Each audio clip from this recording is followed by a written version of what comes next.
Sí, si ustedes saben con nuestra hermana Camila, gracias. Todos los pequeñitos.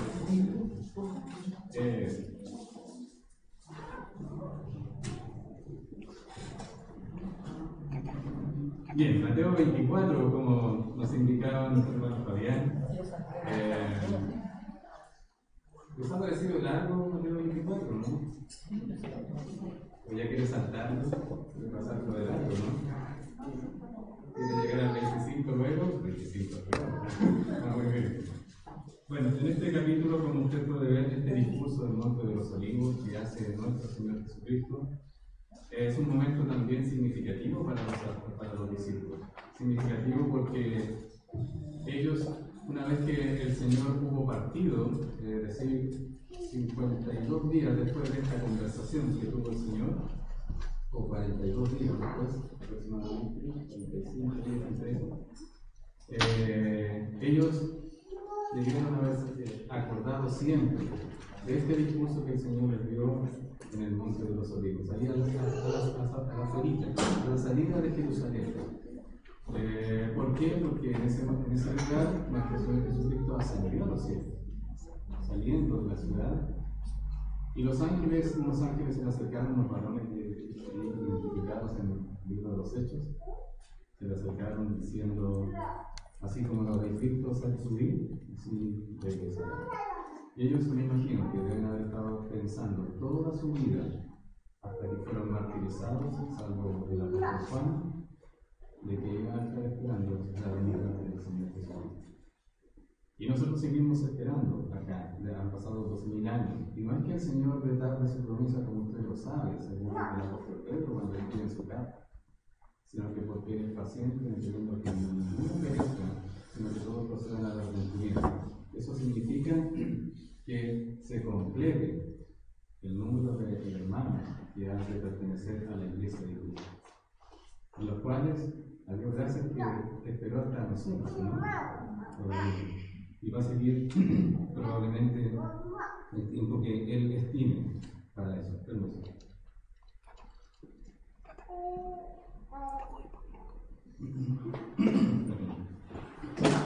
Mateo 24 entonces, ahora vamos a leer los versículos del 25 al 28 para dar término a esta sección en la cual el Señor Jesucristo está hablando sobre, este sí que es el verdadero fin, cuando nuestro Señor Jesucristo llegue a la tierra, el fin de todo este sistema que estamos viviendo, el fin del dominio de la raza humana sobre la creación de Dios, el fin de la iniquidad, de la injusticia, el fin de todo el pecado que tiene rienda suelta, limitado obviamente por la mano del Señor, por la obra del Espíritu Santo en este mundo. Y dice la palabra de Dios, parte en este versículo diciendo: ya os lo he dicho antes, dice el Señor Jesucristo, ya os lo he dicho antes, así que si os dijeren, mirad, está en el desierto, no salgáis, o mirad, está en los aposentos, no lo creáis, porque como el relámpago que sale del oriente y se muestra hasta el occidente, así también será la venida del Hijo del Hombre. Porque donde quiera que estuviere el cuerpo muerto, allí se juntarán las águilas.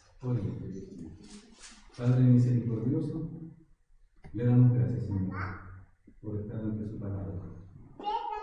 Señor, entendemos, creemos, aceptamos, lo recibimos y estamos preciosos de que tu palabra tiene autoridad sobre nuestras vidas. Mi Señor, ayúdanos a vivir bajo esta autoridad, bajo la autoridad de la palabra. Te damos gracias por ella, porque nos guía, porque nos ayuda, porque nos alienta, porque nos exhorta, Señor, porque también nos muestra cómo somos. Y Dios del cielo, esperamos en usted su pronta manifestación. En el nombre de Cristo Jesús oramos. Amén. Dentro de este contexto que estamos hablando, y este gran título que tiene este versículo, este capítulo acerca de las señales antes del fin, ahora entramos en otra sección en la cual, si bien es cierto, el Señor ya ha estado entregando principios de dolores, estos rumores de guerra, toda esta hambre, todas estas cosas que van a pasar hasta que venga la abominación desoladora. Una vez que venga la abominación desoladora, entonces está el periodo pleno de la gran tribulación, que es la mitad segunda de la semana 70 que habló el profeta Daniel.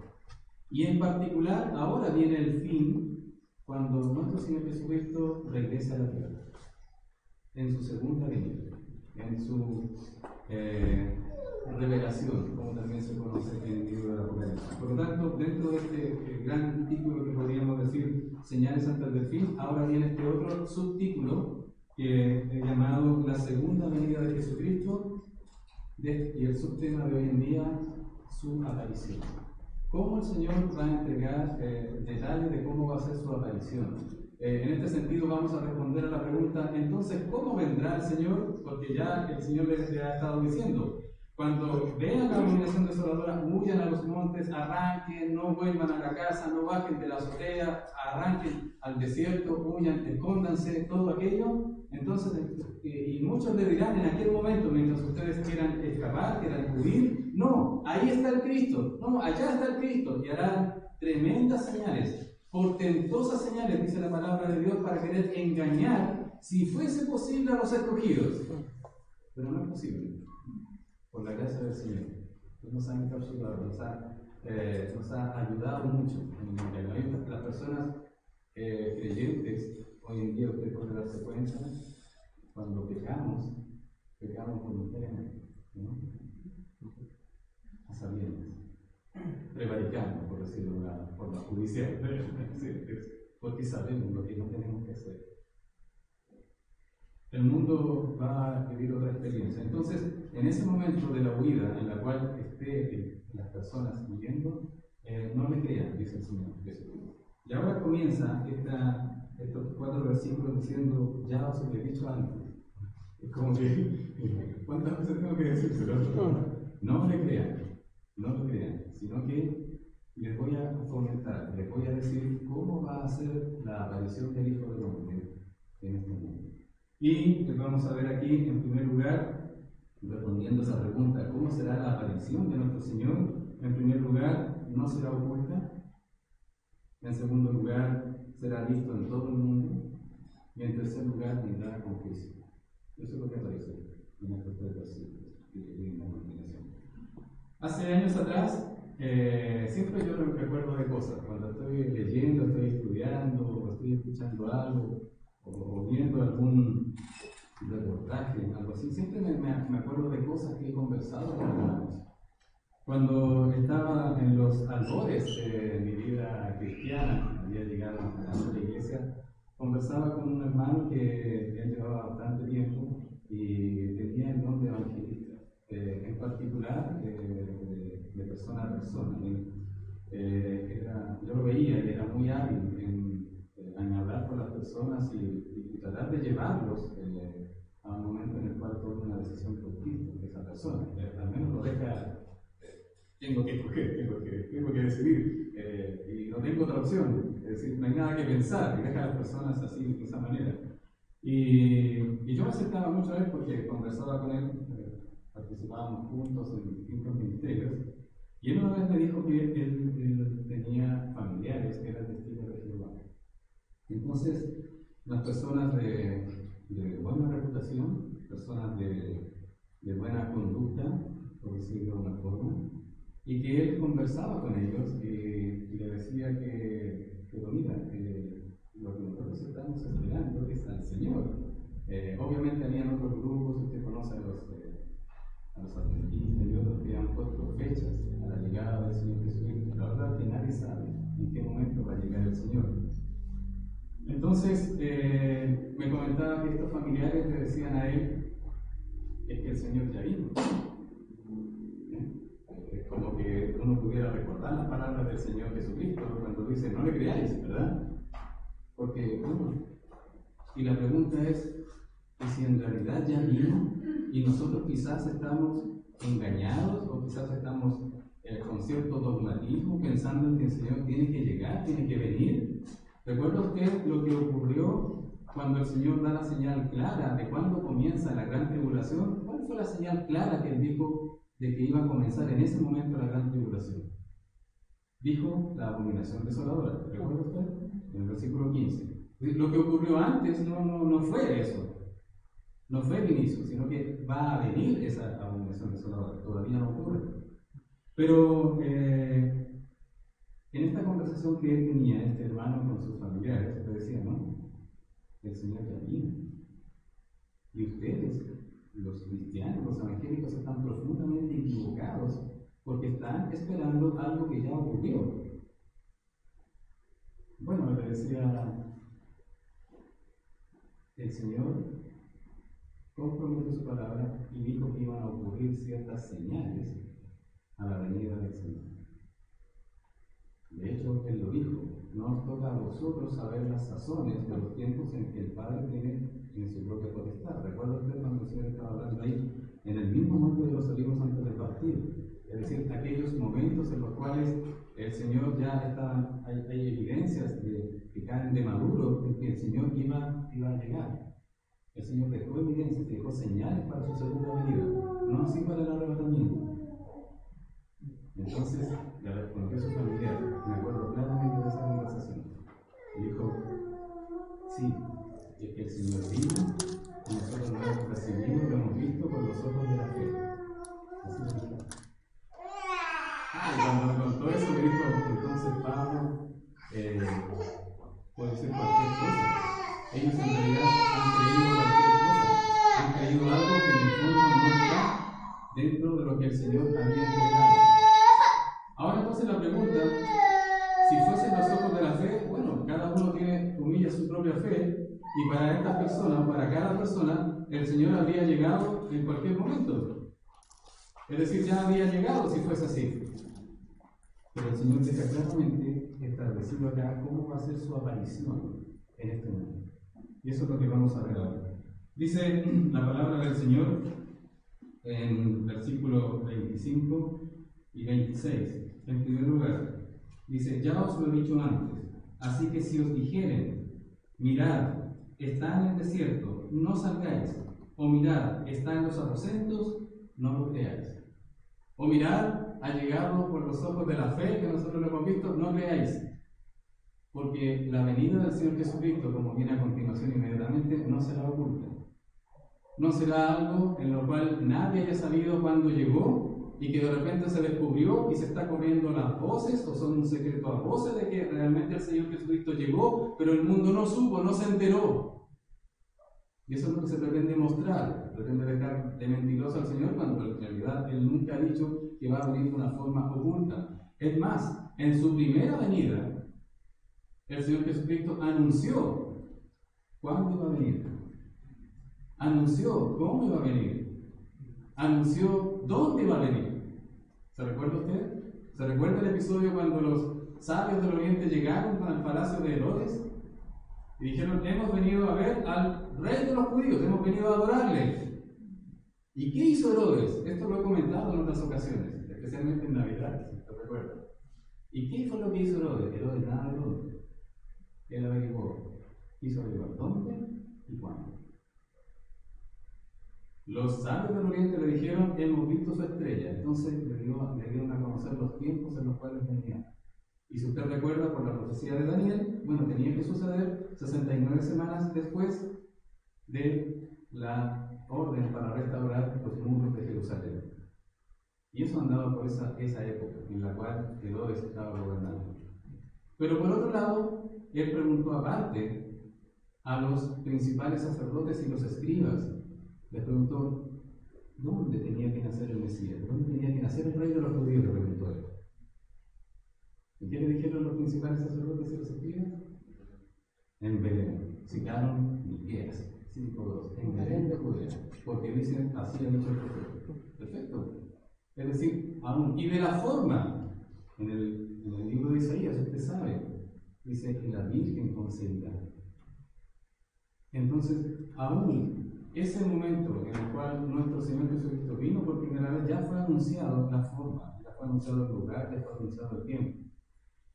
En la segunda venida de nuestro Señor Jesucristo sí será anunciado también de la misma manera, aunque no específicamente el tiempo, pero sí una gran referencia, que es el término de la gran tribulación, porque dice la palabra de Dios en el versículo 29, e inmediatamente después de la tribulación, las potencias de los cielos serán conmovidos y verán la señal del Hijo del Hombre.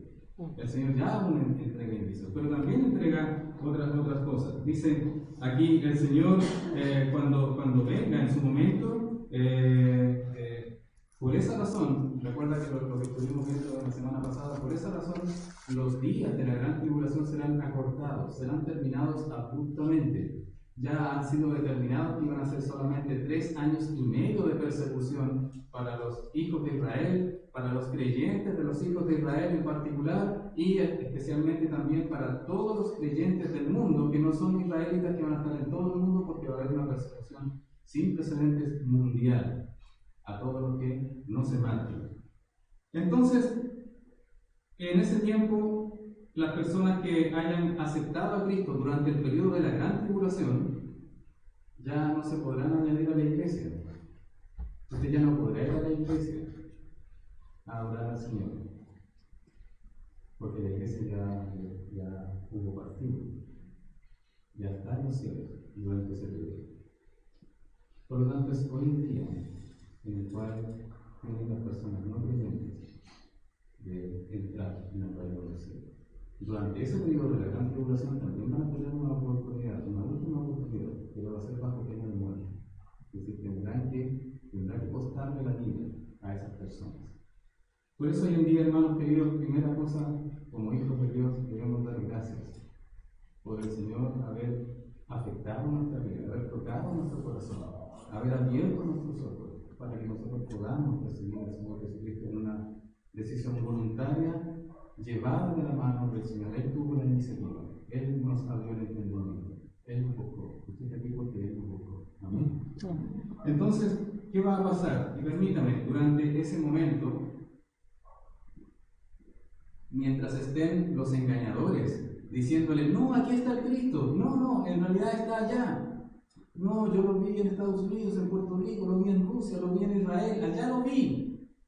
No, está en los aposentos, está en tu lugar, donde tú quieras que estés, ahí está el Señor, no te compliques. El Señor está contigo, siempre ha estado contigo. No es que tenga que venir físicamente, eso van a ser los engaños, los cuales van a venir en ese tiempo y van a ser poderosos, van a ser fuertes.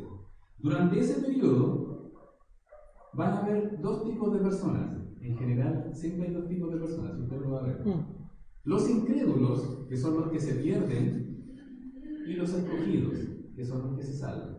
¿Sí? Vean por favor qué es lo que va a pasar con los incrédulos durante ese periodo en el cual se esté dando la gran tribulación, esté sufriendo la persecución, y también estén los falsos cristos o los engañadores diciendo, aquí está Cristo, está en tus aposentos, está en este lugar. Segunda Tesalonicenses, capítulo 2, versículos del 9 al 12. Note lo que habla aquí el apóstol Pablo a la iglesia de Tesalónica, una iglesia muy joven, llevaba muy poco tiempo esta iglesia y ya era una iglesia misionera.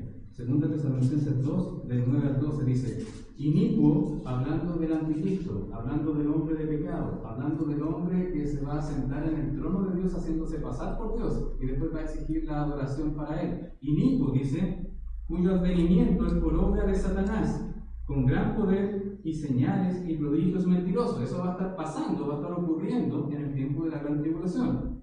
Y mire cómo van a estar aquí los incrédulos, los que se pierden. Dice, y con todo engaño de iniquidad, ¿para quiénes? Para los que se pierden, por cuanto no recibieron el amor de la verdad para ser salvos. Es decir, uno podría decir aquí, bueno, ellos están siendo engañados, pero están siendo engañados voluntariamente porque rechazaron a Cristo. Entonces, ¿qué es lo que pasa? Es interesante acá porque estuve viendo todo esto. No es mi intención enseñar nada ni ninguna cosa, pero este verbo que no recibieron está en 2 medias. Es decir, hay una parte que es pronominal, es una parte que es personal, y hay otra parte que viene de afuera. Estas personas se les predicó el Evangelio, se les enseñó la palabra de Dios, y rechazaron voluntariamente la palabra de Dios. No es que no recibieron porque no les llegó, no es ese el concepto. Porque si hubiese sido así, tendríamos pasiva, pero no es así. Sino que ellos recibieron la palabra, es decir, a ellos les fue anunciada la palabra, pero ellos rechazaron voluntariamente, les tocaba un actuar. Y es muy interesante, porque dice, por cuanto no recibieron el amor de la verdad para ser salvos, no quisieron aceptar el amor de Dios para ser salvos. Le digo, yo pude haber estado allí. Porque, hermanos, desde el momento en que me comenzaron a hablar derechamente de Cristo y me dijeron que era pecador, lo cual no me gustó lo que me dijeron, y que estaba perdido, que yo había salido de una familia católica y que yo era religioso y me consideraba bueno, y yo en ese momento, el Señor pudo haber llegado en ese momento y yo no había estado allá, no sabía. Y como le he comentado en otras ocasiones de testimonio, pasaron 2 años hasta que el Señor me quebrantó. Y ahí pude recibir al Señor. Y dice, por esto, versículo 11, ya que han rechazado voluntariamente, después que se les entregó el mensaje, después que se les mostró la obra de Cristo, después que se les mostró que Dios le ama tanto a estas personas, por esto Dios les envió un poder engañoso para que crean la mentira, a fin de que sean condenados todos los que no creyeron a la verdad, sino que se complacieron en la injusticia. Y ahí obviamente no pude evitar la tentación de verificar esos verbos. No creyeron. Activo. Ellos no quisieron creer. Era responsabilidad de ellos. Recuerda que el Señor dijo, porque de tal manera amó Dios al mundo. Dice, para que todo aquel que en Él cree, ¿verdad? Ahí hay una responsabilidad personal, es una respuesta al amor de Dios, eso es activo. Esto fue activo, no creyeron. Y también dice, sino que se complacieron en la injusticia. Activo. Dije, Señor, eres perfecto. ¿Cómo tu palabra puede ser tan perfecta? De que realmente tú estás condenando a personas que no tienen nada contigo. No son personas que no supieron, no son personas que fueron víctimas de las circunstancias, no son personas que les faltó información. No, fueron personas que voluntariamente rechazaron a Cristo. ¿Recuerda usted la parábola de las 4 tierras que estuvimos estudiando? Cuando el Señor vio que rechazaron tanto a Jesucristo, tanto así que le atribuyeron sus obras a Satanás y no al Espíritu Santo, el Señor dijo, no, ahora voy a empezar a hablarles en parábolas. Bueno, y dentro de esa primera parábola que comienza, aunque había hablado anteriormente de los conceptos en parábola, habla acerca de aquellos que le rechazaron voluntariamente, la tierra en la cual la semilla cae en tierra libre. Estas personas, durante ese periodo de gran tribulación, un poquitito antes, o durante estos 3 años y medio, antes de que llegue nuestro Señor Jesucristo, van a estar escuchando, no, ahí está Cristo, si esto realmente es el Mesías, ellos van a creer toda la mentira y van a creer todas las señales y portentos que estén entregando estos engañadores, liderados obviamente por la bestia, el anticristo, el hombre de pecado, inicuo que aparece aquí. Ellos están perdidos, porque se van a ver marcados, están perdidos eternamente. Ya no hay posibilidad, no hay vuelta atrás. Ellos rechazaron el amor de la verdad y se acabó. Se cerró la puerta para ellos. No hay posibilidad, hermanos. Y ahí probablemente hay gente conocida. Y por otro lado está el otro grupo, en general, de los que estoy hablando en relación a nuestro Señor, los escogidos. Están los incrédulos, los que se pierden, y los escogidos, los que se salvan.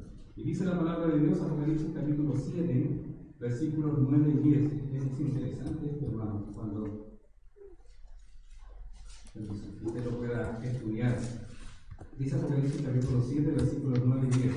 Después de esto miré, y he aquí una gran multitud, la cual nadie podía contar, de todas naciones y tribus y pueblos y lenguas, que estaban delante del trono y en la presencia del Cordero, vestidos de ropas blancas y con palmas en las manos. Y si usted puede ver, esta visión que le muestra el Señor al apóstol Juan, dice que después de esto miré una gran multitud. Pero ¿dónde estaba esta gran multitud?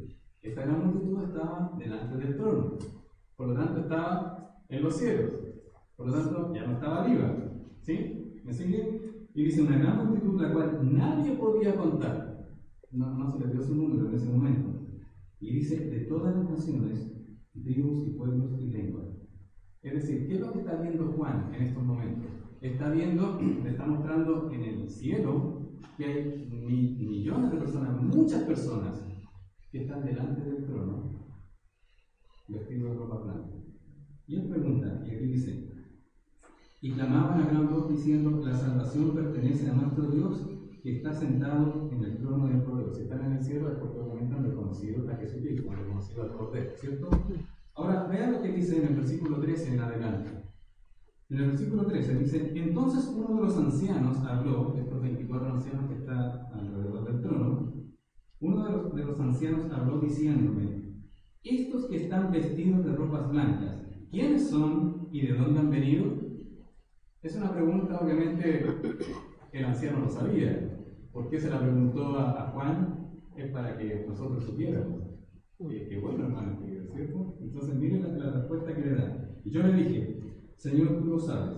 Y él me dijo, ponga atención, estos son los que han salido ¿de dónde? De la gran tribulación. Y han lavado sus ropas y las han emblanquecido en la sangre del Cordero. Por esto están delante del trono y le sirven día y noche en su templo, y el que está sentado sobre el trono extenderá su tabernáculo sobre ellos. Es interesante porque aquí menciona que estas personas que están delante y que están obviamente ya partieron del mundo, no son los santos del Antiguo Testamento. No son la iglesia de Dios, sino que dice que son aquellos que murieron durante la gran tribulación. Son aquellos que no quisieron escuchar, ahí está escrito. No quisieron escuchar, no está en tus aposentos, no, está en ti, donde tú vivas, ahí va a estar, ahí está Dios, si Dios es tan bueno. No es el Nazareno que existió hace 2000 años o 3000 años, lo que sea. No, dice, no, ese es un engaño. Y ellos van a querer escapar, van a ser atrapados y van a ser ejecutados. ¿Se entiende? Esto es lo que enseña aquí la palabra del Señor. Dos grupos. Unos que no mueren, están allí aparentemente disfrutando, pero son presa del engaño, un engaño voluntariamente, y otros que han lavado sus ropas por la sangre del Cordero. Lavado, dos activas. Es decir, recibieron al Señor, creyeron al Señor. No es que la salvación sea de nosotros, no estoy diciendo eso, sino que tuvieron una respuesta positiva, una respuesta de recibir al Señor Jesucristo en su corazón. Y también dice, y las han emblanquecido nuevamente, ellos confesaron sus pecados. Entonces, eso fue lo que hizo usted, ¿no? En su momento, y lo que hacemos cada día cuando le fallamos al Señor. Esto es lo que hacemos, hermanos queridos. De eso sí se nota la palabra del Señor. ¿No le ha pasado que usted de repente está en su trabajo, en su lugar de estudio, y alguien está diciendo cosas extrañas, fuertes, forzosas, lo que sea, y de repente reparan en que hay un creyente escuchando? Ah, pero no digan tal cosa porque está la hermana Sarita. No digan tal cosa porque está la hermana Patricia. No digan tal cosa porque está. Se les ha fijado, ¿no?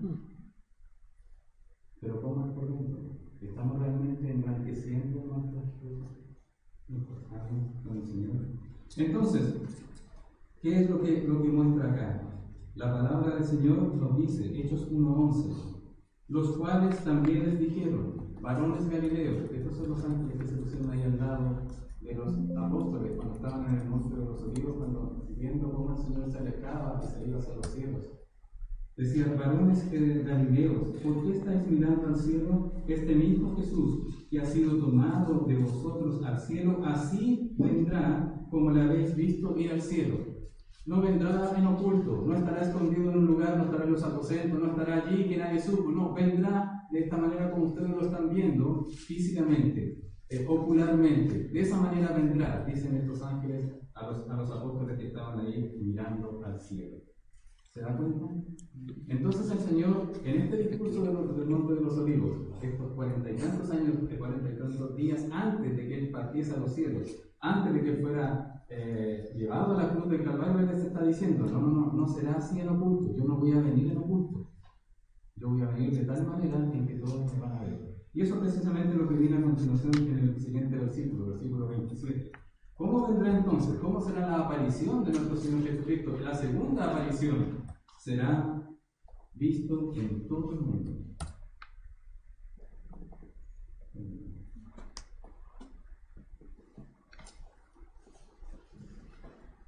Algunos hermanos, conversando con ellos, y es legítimo que tengamos algunas preguntas, algunas dudas, o cómo será esto. Yo recuerdo que en esta oportunidad también unos hermanos conversaban con aquello y me decían, pastor, pero está creciendo el internet. Entonces, yo pienso que cuando todo el mundo tenga internet, yo creo que ahí todo el mundo va a ver al Señor. En otras palabras, ese comentario, esa duda quizás, estaba mostrando que el poder de Dios, que la llegada de nuestro Señor Jesucristo estaría limitado al desarrollo tecnológico de que el hombre. Entonces, mientras no tengamos internet o televisión por todos lados, ¿verdad? Entonces, difícilmente todo el mundo podrá ver al Señor. Entonces, eso es algo que me llama la atención, de que nosotros no podemos limitar a lo que es la palabra de Dios, porque la palabra de Dios no dice eso.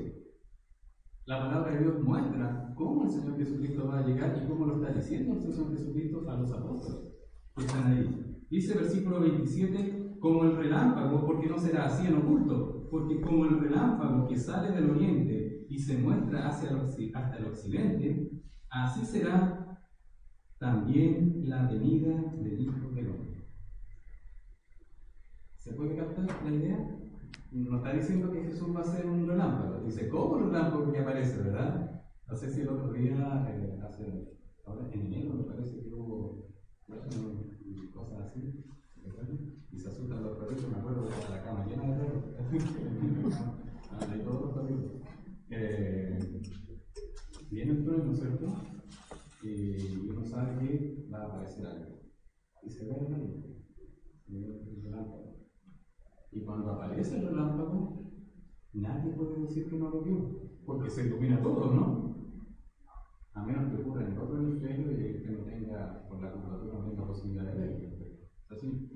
Pero el Señor dice que al recordar estas palabras en relación al arrebatamiento, no es usted. Quiero aquí diferenciar un poquitito acerca, porque el Señor Jesucristo está hablando de su segunda venida. ¿Sí? La segunda venida, es cuando el Señor Jesucristo llegue a la tierra. Pero aún así, para nosotros los creyentes, cuando pensamos en que el Señor va a venir a buscarnos, antes de que se firme el pacto del anticristo con Israel, antes de que comiencen los 7 años de tribulación, y con mayor razón los 3 años y medio de gran tribulación, antes de eso va a venir el arrebatamiento de la iglesia. ¿Usted lo cree? ¿Piensa que es una invención? ¿Sabe que hay ahora muchas iglesias que han dejado de creer? A mí me parece increíble, me parece impresentable, como se dice ahora en términos políticos, ¿verdad?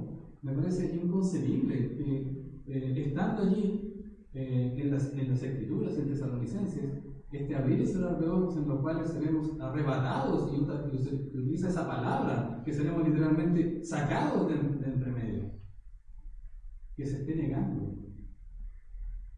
Y esta negación no es de hace mucho tiempo. Yo diría que de nuestra generación, un poquito antes, no hace mucho tiempo. Es decir, usted que está escuchando acerca del rapto o del arrebatamiento, ha sucedido en nuestra generación en que se ha comenzado a negar esta doctrina, esta tremenda verdad, este misterio que dijo el Señor, que dijo el apóstol Pablo. Pensando en el arrebatamiento, que el arrebatamiento no es lo mismo que la segunda venida, aunque lo engloba escatológicamente, estamos dentro de la aparición del Señor, pero uno es la manifestación del Señor para su iglesia y la otra es la aparición del Señor en su segunda venida. Son dos eventos separados, no son juntos, no ocurren en el mismo momento, como algunos profesan. no ocurre en el momento de la segunda venida, en que ahí ocurre el arrebatamiento de la iglesia y después viene ese. No es así. No lo creo así. ¿Por qué razón? ¿Y por qué también quiero explicar esto un poquitito antes, para que no nos confundamos? Porque el Señor lo explica claramente en la carta a los Tesalonicenses. Note usted, primera a Tesalonicenses capítulo 1, versículos 9 y 10. Mire lo que pasa aquí. Esto es en relación al arrebatamiento de la iglesia, a lo que nosotros estamos esperando como hijos de Dios. No es la segunda venida propiamente tal. Dice, primera a los Tesalonicenses 1, 9 y 10, dice: porque ellos mismos cuentan de nosotros la manera en que nos recibisteis y cómo os convertisteis de los ídolos a Dios para servir al Dios vivo y verdadero. Versículo 10. Y esperar ¿de dónde? De los cielos a su Hijo. ¿A quién? Al cual resucitó de los muertos. ¿A quién? A Jesús. Claro, ¿no? Quien nos libra de la ira venidera. Por lo tanto, hay dos instancias. Una es la instancia en la cual el Señor Jesucristo viene a buscarnos. ¿Para qué? ¿Con qué propósito? Librarnos de la ira venidera, la hora de prueba, de juicio que viene sobre este mundo. No vamos a estar allí. No vamos a estar allí. Por eso el Señor viene a buscarnos, a rescatarnos antes.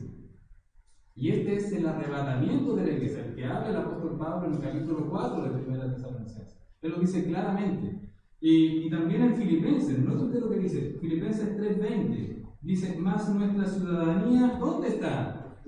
En los cielos, de donde también esperamos ¿a quién? Al Salvador. Viene de los cielos el Salvador.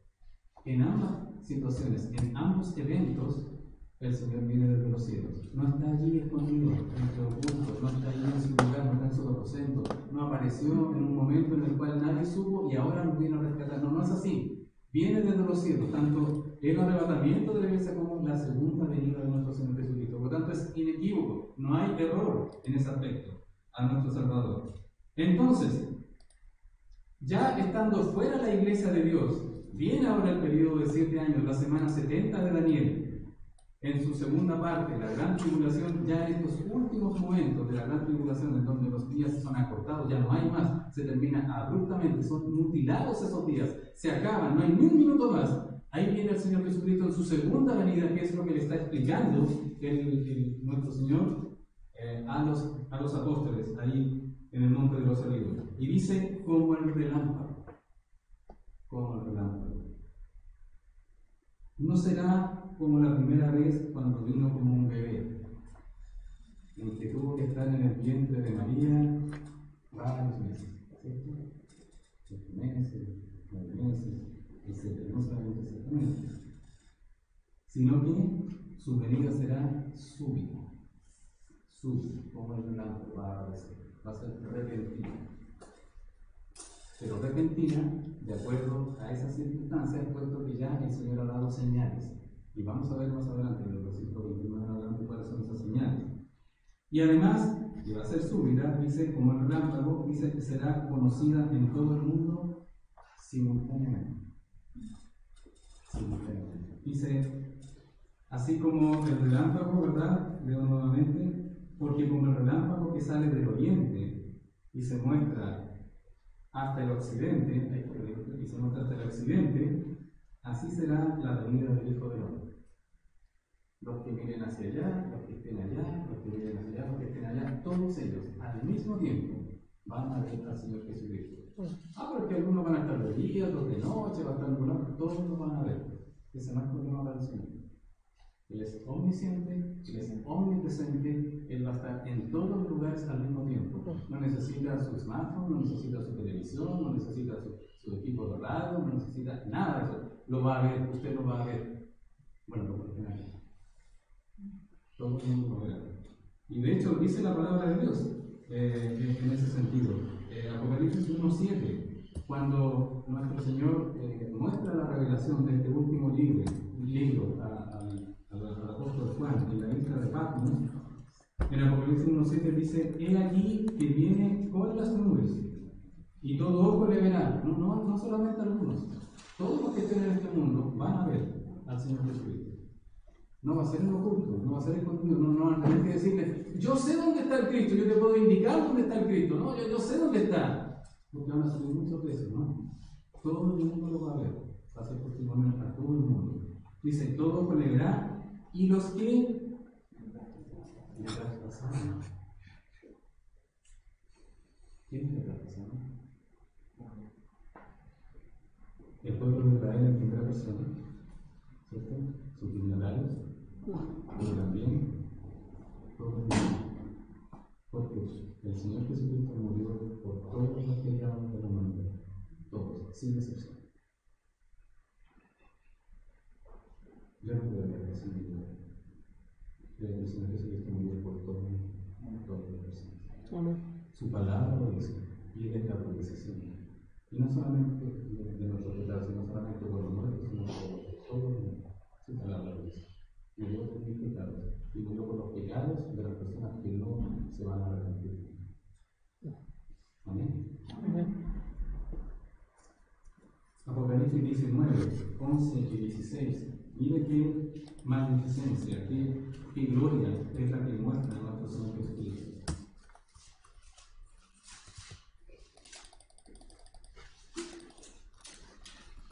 Dice la palabra de Dios. Entonces vi el cielo abierto y he aquí un caballo blanco, y el que lo montaba se llamaba Fiel y Verdadero. ¿Quién es Fiel y Verdadero? Nuestro Señor Jesucristo. Y con justicia pelea y juzga. Este es el cielo abierto. En un momento, cuando, según la cronología de Apocalipsis, que no es necesariamente cronológica, está mostrando la celebración de las bodas del Cordero, ¿verdad? Dice que entonces vi el cielo abierto. Y dice que entonces vi un caballo blanco. No se confunda, por favor, hermano querido, con el caballo blanco del primer sello. ¿Sí? El caballo blanco del primer sello es la seducción, es el engaño, se representa el actor del anticristo. ¿Sí? No se confundan. Aquí está personal. Aquí está hablando de este caballo blanco que se montaba, que montaba a este caballo, ¿verdad? Que se llamaba Fiel y Verdadero, y con justicia juzga y pelea. Esto no lo dice del anticristo. Dice el inicuo, ¿no? Después dice el versículo 12, sus ojos eran como llamas de fuego. ¿Quién tiene los ojos de llamas de fuego? Jesucristo. Dice también, y había en su cabeza muchas diademas, y tenía un nombre escrito que ninguno conocía sino él mismo. Estaba vestido de una ropa teñida en sangre, y su nombre es, ¿cuál es el nombre de él? El verbo. El verbo de Dios. ¿Se recuerdan al principio del verbo? El verbo era con Dios y el verbo era Dios. Este es el que viene. Su segunda venida, porque en la primera Juan dio testimonio, y Juan 1:14, ¿verdad? Y Juan 1:18, de que era el unigénito de Dios. Y dice aquí también, y los ejércitos celestiales vestidos de lino finísimo, blanco y limpio, le seguían en caballos blancos. ¿Cómo son sus ejércitos celestiales? No sé. ¿Usted ha tenido un caballo? Amén. ¿Sabían de la calle? Transporte, el Señor nos va a dotar de transporte. ¿Qué es acá? Bueno, el mío es blanco, pero no es caballo. Bueno, es así. Y dice, de su boca sale una espada aguda para herir con ella a las naciones, y él regirá con vara de hierro, y él pisa el lagar del vino del furor y de la ira del Dios Todopoderoso, y en su vestidura y en su muslo tiene escrito este nombre: Rey de Reyes y Señor de Señores. Es inequívoco. ¿Quién es este personaje? Es nuestro Señor Jesucristo. Él viene desde los cielos, viene acompañado, en este caso, con su esposa. Y es la iglesia del Señor. Me imagino que acompañarán también los ángeles, etc. Pero mire, hermanos, no va a ser escondido. No es que el Señor haya llegado y nosotros lo hemos visto con los ojos de la fe, como dicen algunos grupos, ¿no? No se ha presentado todavía. Nuestro hermano nos planteaba una pregunta mientras dirigía, ¿verdad? ¿Acaso hay paz ahora? ¿Está bien la guerra? No está bien. Por eso tiene que llegar nuestro Señor Jesucristo. Y tiene que llegar de una manera visible para todo el mundo, todo ojo le verá. No va a haber ninguna persona en este mundo que no le vea. Ninguno. Todos le van a ver. Entonces ahora llegamos a la tercera parte. ¿Cómo va a llegar? ¿A qué viene? En su primera venida, nuestro Señor Jesucristo, y Él lo menciona aquí, en su primera venida Él vino a entregarse, a dar su vida en rescate por muchos, dice la palabra de Dios, ¿cierto? Porque dando a entender que muchos lo recibirán, pero va a hacer la movilización por todos. Dice el versículo 28, porque donde quiera que estuviere el cuerpo muerto, allí se juntarán las águilas. Y yo pensaba, ¿por qué el Señor insertó esta aquí? Si Él estaba siguiendo una secuencia, estaba explicando muy bien todo el asunto. Algunos comentaristas piensan que puede ser esto perfectamente un dicho o una expresión de ese momento. Pero note usted aquí, cuando aparece el por qué, es porque está entregando el motivo, una razón por la cual en ese momento es el que tiene que venir, que tiene que llegar en esas circunstancias. Nos referimos a esa razón de su aparición. Jesús usó la expresión cuerpo muerto. Cuerpo muerto. Pensemos un poquito. Cuerpo muerto. ¿Qué significa un cuerpo muerto? Imagínense, puede estar en alguna parte el cuerpo de alguna persona desconocida, está el cuerpo muerto. ¿Qué significa el cuerpo muerto? Cuando existe un cuerpo muerto, si usted puede ver, y ha visto algunos reportajes o cómo son los animales, ¿verdad? Las cosas animales, lo que hacen en alguna película, algo, incluso en su misma vida, es difícil que uno recuerde un cuerpo que lo vea volado, ¿verdad? No es así. Pero cuando existe un cuerpo, ¿qué es lo que ocurre normalmente? Empiezan a volar alrededor aves de rapiña, ¿cierto? Entonces, piensen aves de rapiña. ¿Se acuerda cuando el Señor hizo el pacto con Abraham? Decía la palabra del Señor que pasó por el medio de estos cuerpos, pero venían inmediatamente estas aves en las cuales Abraham tuvo que ahuyentarlos. Estaba viendo ahí ese pacto en el cual pasó por el medio. Bueno, está mostrando aquí el Señor cómo va a estar el mundo en el momento en el cual Él llegue, o por qué razón el Señor va a llegar en ese momento. ¿Cómo va a estar el mundo? ¿Un cuerpo muerto o un cuerpo que está en pudrición? Un cuerpo que no tiene vida, obviamente, y está putrefacto. El mundo habrá llegado hasta ese momento a un estado de corrupción tal, así como similar. Nosotros podríamos tener una analogía con el pueblo de Canaán, cuando Dios tomó a todo Israel para hacer juicio sobre este pueblo y se llegaron a colmos los males. ¿Se recuerdan más o menos esa idea? Bueno, ahora este mundo va a llegar a un estado de pudrición enorme, literalmente y explícitamente.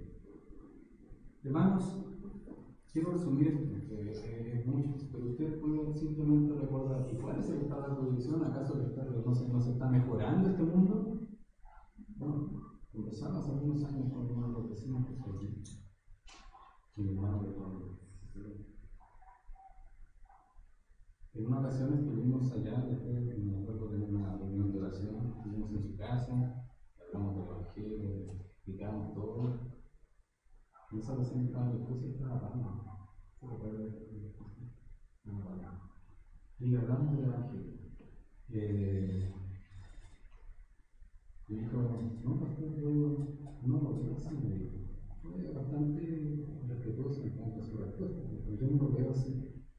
Porque yo veo que el mundo se está mejorando, cada vez hay más avances, cada vez hay más conocimiento, cada vez hay más cosas, las disciplinas están cada vez más especializando. Yo veo que está, bueno, obviamente él no veía la degradación moral. Y en un momento me llaman los vecinos y me dicen que están en el hospital. Bueno, partimos para allá, era el día domingo, recuerdo, en la tarde. Y yo le pregunté a la persona que me llegó, esta es iniciativa suya. No, me dijo, él quiso conversar con usted. Oh, gracias, señor. Apenas entré a la habitación donde él se encontraba, por producto del cáncer y la otra enfermedad que tenía, me sonrió. Yo decía, me está esperando, ¿no? Y volví allí y dije, ¿recuerda usted todos los días aquí? Sí, para aceptar a Cristo. Oramos, me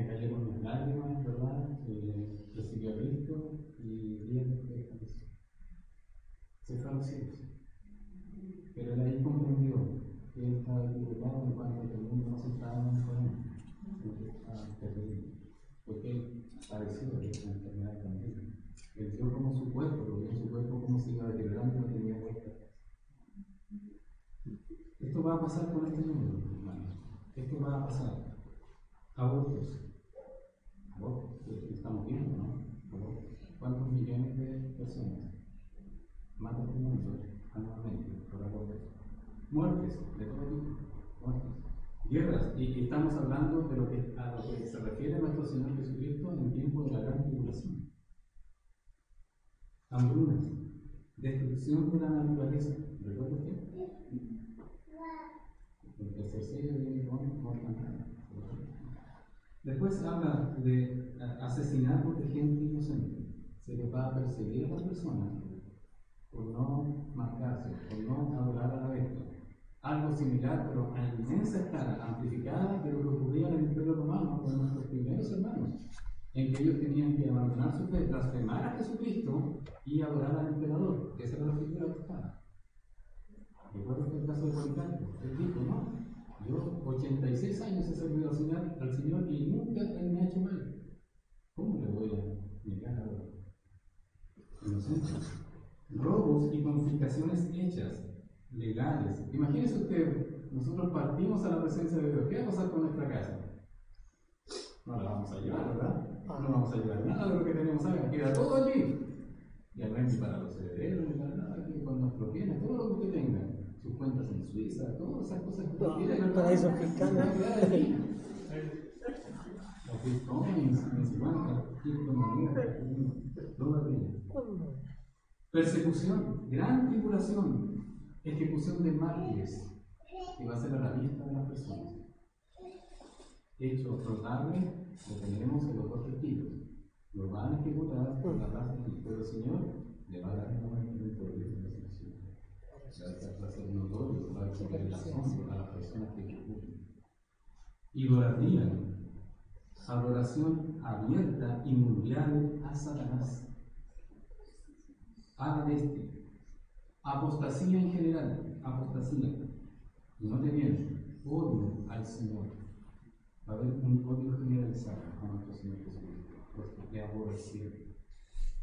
Inmoralidad, pero eso no es todo, porque en esas condiciones va a estar este mundo como un cuerpo muerto, pero eso no es todo. El mundo, aparte de que será un cuerpo muerto, putrefacto, descompuesto, recuerdo las palabras que dijo el Señor Jesucristo en Lucas 18:8. Se las leo. Os digo que pronto les hará justicia, hablando acerca de aquellos hijos de Dios que claman al Señor día y noche. ¿Recuerdan? Están orando. Los hermanos que oran mucho. Están orando. Dice: os digo que pronto les hará justicia, pero cuando venga el Hijo del Hombre, ¿hallará fe en la tierra? Mire cómo hace la pregunta. ¿Cómo muestra realmente si va a haber fe o no en el momento cuando llegue el Hijo del Hombre? ¿Va a encontrar fe en la tierra? No, va a haber una apostasía generalizada. El mundo ahora está adorando a Satanás, a la bestia, porque el falso profeta también hará estas cosas para que le adoren a ellos. Y bueno, el mundo va a estar lejos del Señor, le va a aborrecer al Señor. Veamos cómo estará este mundo en el momento en que regrese nuestro Señor Jesucristo. Veamos, por favor. Vamos a hacer una mirada hacia el futuro, cómo va a estar, porque el Señor Jesucristo va a estar putrefacto. Y ya vimos todas las cosas que van a estar, pero note este grado de deterioro, este grado de hostilidad al punto que va a llegar en contra de nuestro Señor Jesucristo. Note usted, Apocalipsis 16, del 12 al 16. Ve usted lo que va a ocurrir. Tanto va a ser el odio a nuestro Señor Jesucristo que va a pasar esto. El sexto ángel derramó su copa sobre el gran río Éufrates. En primer lugar, debo explicar que el Señor muestra 7 sellos, ¿verdad? La seducción, el hambre, la guerra, la mortandad, todas estas cosas, la persecución de los mártires, la muerte de los mártires, también un terremoto grande. Y en el séptimo sello dice la palabra de Dios que hubo un silencio en el cielo como de media hora. Porque ahora vienen los juicios que el Señor va a entregar sobre la humanidad. Primeramente con las 7 trompetas, y después de la séptima trompeta vienen estas 7 copas, que son las copas en las cuales tiene que este mundo beber, por cuanto rechazó al Señor y está odiando al Señor y mató al Señor y no le recibe como su Salvador. Ya no le va a recibir. Entonces aquí está hablando del sexto ángel, la sexta copa. Vea usted. su copa sobre el gran río Éufrates. Y el agua de este se secó para que estuviese preparado el camino a los reyes del oriente. Y vi salir de la boca del dragón. ¿Quién es el dragón? Satanás. Satanás, lo hemos visto, es la misma persona. Y de la boca de la bestia. ¿Quién es la bestia? El anticristo, muy bien. ¿Y quién es el falso profeta? Aquel engañador del pueblo de Israel que forma parte de este trío satánico, ¿verdad? Que engañan al mundo entero. Y dice, 3 espíritus inmundos a manera de ranas, pues son espíritus de demonios que hacen señales y van ¿a dónde? A los reyes de la tierra en todo el mundo. ¿Para qué? Para reunirlos a la batalla de aquel gran día del Dios Todopoderoso. Note, estos 3 personajes, que son personas creadas, Satanás es un ser creado, ¿sí? Engañan al mundo entero y van donde los reyes de la tierra. Estamos hablando todavía en el periodo de la gran tribulación, inmediatamente antes de que nuestro Señor Jesucristo llegue a la tierra. Por eso no será escondido. Esto va a ser público, esto va a ser para todo el mundo lo va a ver. Porque ¿qué va a estar pasando durante ese momento en la humanidad? Aparte de que este cuerpo va a estar putrefacto, ¿verdad? Mire el odio que le tiene este mundo al Señor Jesucristo. Dice, he aquí yo vengo como ladrón.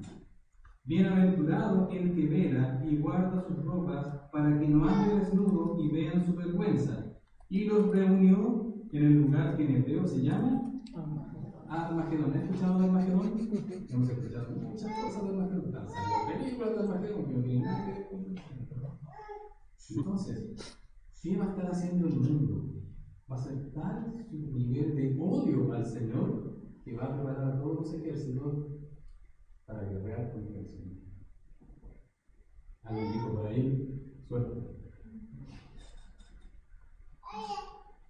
Así el Señor, así este mundo va a recibir Cristo. ¿Sabes? Hay un himno que de repente se canta, que a mí me trae mucho problema. No se lo puede cantar, pero dice algo de que cuando eso será la mañana, cuando venga Jesús, el Salvador, las naciones unidas como hermanas, bienvenidas al mismo Señor. No lo canten, por favor.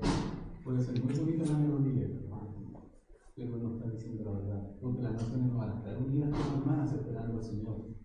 Quizás se referirá a los hermanos, a los que están ahí, a los escogidos, pero no está diciendo eso la canción.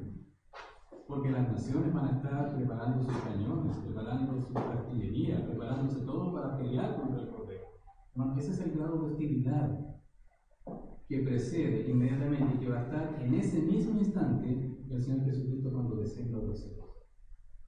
Obviamente no va a haber pecado, porque el Señor les va a recibir eternamente. Él es todopoderoso.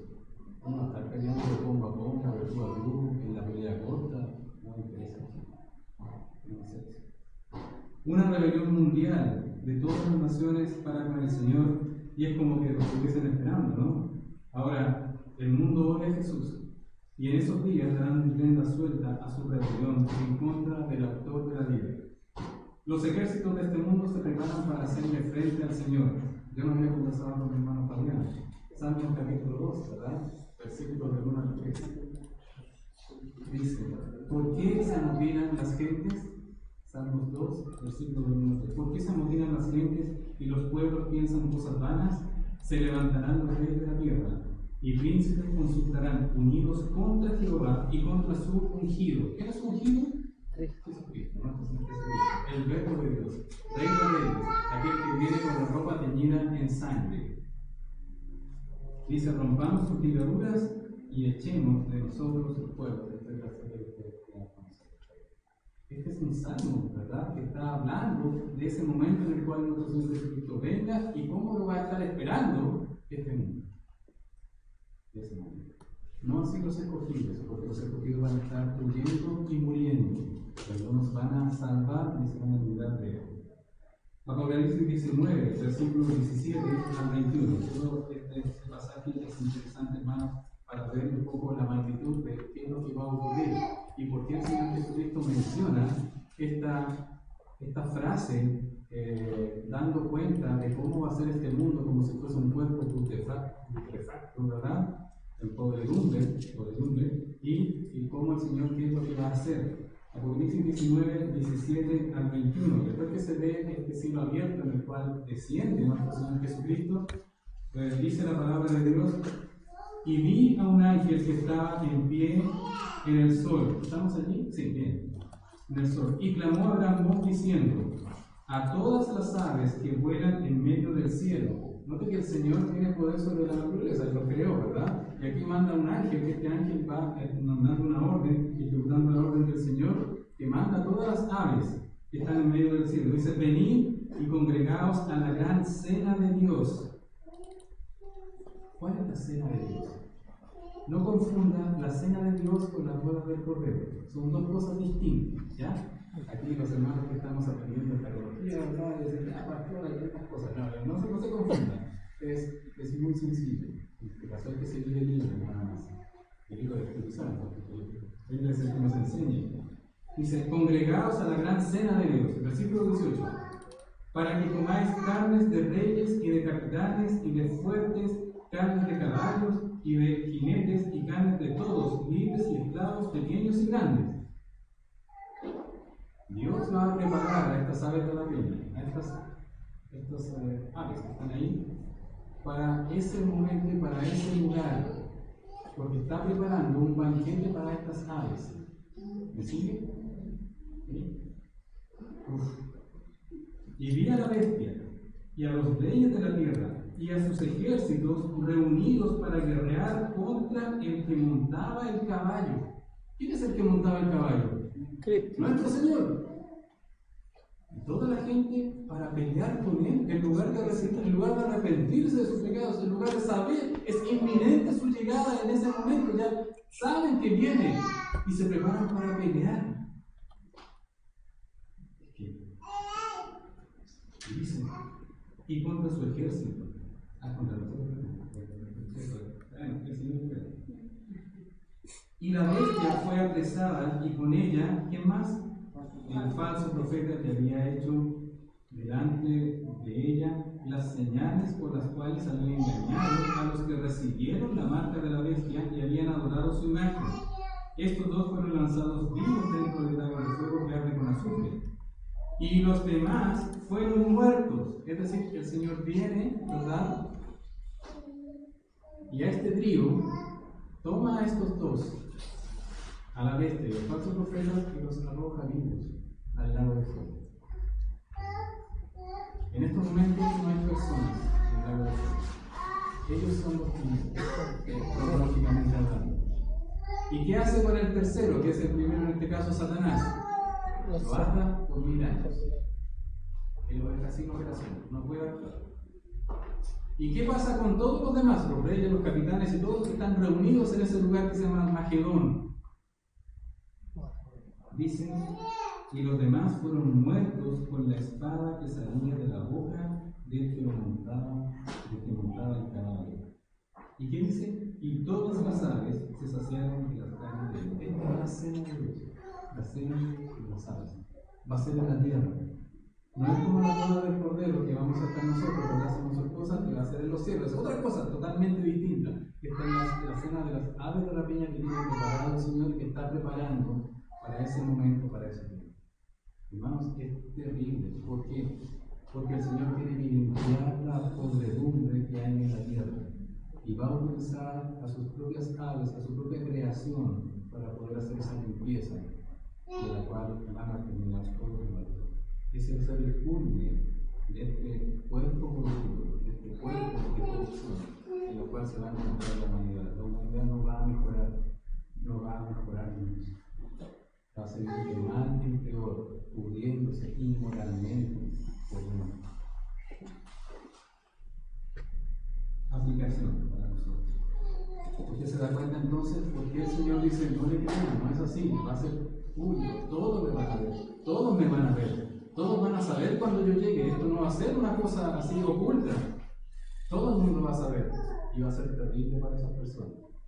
¿Cómo no pensar en que si viene el Señor me puedo arrepentir Pero aceptar el engaño, aceptar el odio, el rechazo del Señor, de los hombres al Señor Jesucristo, que van a empecinarse en pelear con Él.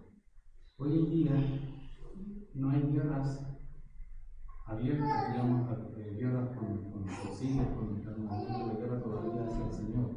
Pero usted puede ver a cada persona luchando contra el Señor. Nosotros mismos, hermanos, ¿cómo éramos antes de recibir la gracia del Señor? Esa fe gratuita. Luchábamos contra Él, es que no puede ser, que tengo que hacer algo. No es así, no es el único Dios, debe haber muchos caminos.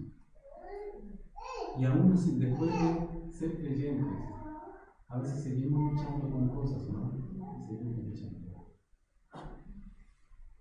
Esa segunda venida no va a ser para nosotros. Nosotros no vamos a estar en la tierra, vamos a estar con el Señor. Amén. Pero lo que necesitamos sí tomar en cuenta para aplicarlo hoy en día en nuestras vidas es lo que va a ocurrir cuando el Señor venga a buscar a su iglesia. Y ahí es donde estamos nosotros, ¿sí? Cuando el Señor venga a buscar a su iglesia, va a ocurrir un hecho sin precedentes también, que es el arrebatamiento, como hemos hablado, pero también en ese arrebatamiento, cuando el Señor nos traslade a los cielos, va a pasar algo con nuestro cuerpo, ¿sí? Por una parte, los hermanos que ya murieron en Cristo, que son los que dicen que esa presencia que están dormidos en Cristo, ellos van a ser levantados por el Señor. Pero por otra parte, los que hemos quedado vivos, como dice el apóstol Pablo, él tenía la esperanza de estar en ese momento cuando el Señor viniese a buscar a su iglesia, y es la misma esperanza que tengo yo.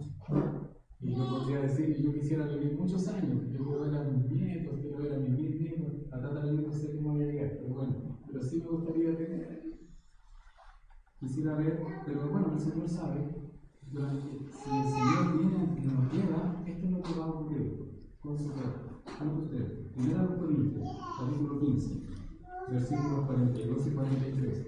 Va a haber una generación de creyentes, de hijos de Dios, que no va, comillas, a demostrar la muerte, que no va a pasar por la muerte, va a ser trasladada a los cielos. Esa generación puede ser la nuestra. Esa generación también pensaba que podía ser la generación anterior, etc. Porque no hay señales para el arrebatamiento de la iglesia. Hay señales para la segunda venida, pero no para el arrebatamiento. Pero dice la palabra de Dios: así también es la resurrección de los muertos. Versículo 42. Se siembra en corrupción, resucitará en incorrupción. Se siembra en deshonra, resucitará en gloria. Se siembra en debilidad, resucitará en poder. Hoy en día, usted, hermano querido, puede considerarse delante del Señor, aunque sea hijo de Dios. Sabemos que la tarea no está terminada. Sabemos que tenemos que caminar día a día en santificación, porque no está terminada, es la tarea nuestra, que es nuestra estar pegados a Cristo. Dice el apóstol Juan, ahora permanecer en Él. Eso es la tarea nuestra. La tarea del Señor Él ya la ha hecho y la hace todos los días, pero la tarea nuestra, Él no nos suelta, pero la tarea nuestra es permanecer en Él. Y aún así, cuando esto ocurra, cuando el Señor venga a buscar a su iglesia, aún así quedarán cosas. Hermanos, si somos muy honestos, ¿cuántos años llevamos de creyentes? Y hemos aprendido mucho de la palabra del Señor por gracia de Dios, por la obra del Espíritu Santo. Pero también hemos aprendido pecados, ¿no? Hemos conocido cada vez esto que menciona la palabra de Dios en Timoteo, estos inventores de males. Parece que a veces tomamos parte de estos inventores de males, ¿no? Y en lugar de estar cada día más limpio, a veces damos un paso adelante, a veces un paso atrás, y a veces estamos allí luchando contra lo mismo, y a veces aparece otro pecado y otra cosa atractiva para nuestra vida, para este cuerpo de corrupción, ¿sí?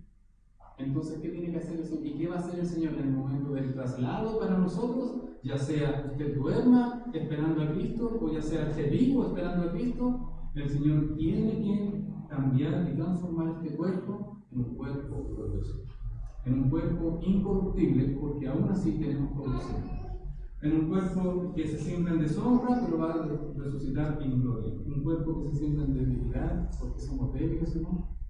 Claudicamos, cedemos a las presiones, cedemos a las tentaciones a veces, entonces resucitará en poder. Si usted puede ver todo lo que le he mencionado, de cómo va a estar el cuerpo de este mundo, con abortos, con muertes, con idolatría, con todo ese tipo de cosas, no podemos negar que algo de eso nosotros hemos estado participando, porque somos parte de este mundo, de este sistema de este mundo. No estamos ajenos, pero sí sabemos que estando dentro también podemos decir no al pecado. Luche, hermano querido, por la corona de la vida. La corona de la vida, en la cual dice bienaventurado el varón que soporta la tentación. Luche, hermano querido. No se deje vencer. Para que le haga más tolerable la pega al Señor para cuando nos transforma. No tenga que transformar tanto. Eso es un decir. Pero el Señor va a transformar igual nuestro cuerpo. Amén. Entonces, la venida de nuestro Señor no será en oculto, será visto por todo el mundo, ¿verdad? Y vendrá con juicio. Un juicio en el cual nosotros no vamos a participar porque antes nos va a haber llevado al tribunal de Dios. Vamos a orar, hermano querido.